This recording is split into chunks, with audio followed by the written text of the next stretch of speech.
வணக்கம் நண்பர்களே, நான் போன வீடியோவில் ஆதாமின் வம்ச வரலாறு முழுவதையும் சொன்னேன். அது மட்டுமல்லாமல் நோவாவின் 3 பிள்ளைகளையும் சொன்னேன். சேம், காம், யாபேத் என 3 பிள்ளைகள் நோவா தாத்தாக்கு இருந்தார்கள். அவர்களை பற்றி அதன் பிறகு பார்ப்போம். இதுபோல் வம்சமாக பூமியில் மனிதர்கள் பெருக துவங்கினார்கள். பூமியில் மனுஷ குமாரர்கள் பெருகி அந்த மனுஷ குமாரர்களுக்கு குமாரத்திகள் பிறந்தபோது, குமாரத்திகள் என்பது பெண்களை தான் கூறுகிறேன், தேவகுமாரர்கள் அதாவது வானத்தில் உள்ள தூதர்கள் மனுஷ குமாரத்திகளை அதிக சௌந்தரியம் உள்ளவர்கள் என்று கண்டு, அதாவது அதிக அழகுள்ளவர்கள் என்று கண்டு அவர்களுக்குள்ளே தங்களுக்கான பெண்ணை தேர்ந்தெடுத்து கொண்டார்கள். அதாவது உங்களுக்கு புரியும் விதத்தில் சொல்ல வேண்டும் என்றால், வானத்தில் உள்ள தேவதூதர்கள்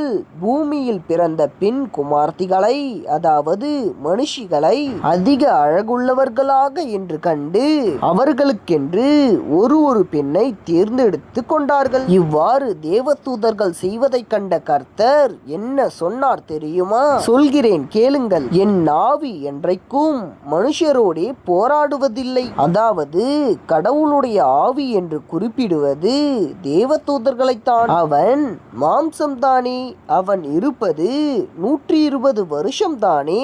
120 என்பது நம்முடைய கணக்கு அல்ல, இது தேவனின் கணக்கு. இந்த 120 வருஷத்தை பற்றி நான் தெளிவாக படித்துரைத்து உங்களுக்கு அடுத்த முறை கூறுகிறேன். இதன் மூலமாகவே தேவன் தெளிவாக கூறுகிறார், தேவதூதர்கள் பூர்வ காலமும் இருப்பார்கள், ஆனால் நாம் அப்படி அல்ல. சரி நண்பர்களே, இத்துடன் இந்த வீடியோவை முடித்துக் கொள்ளலாம்.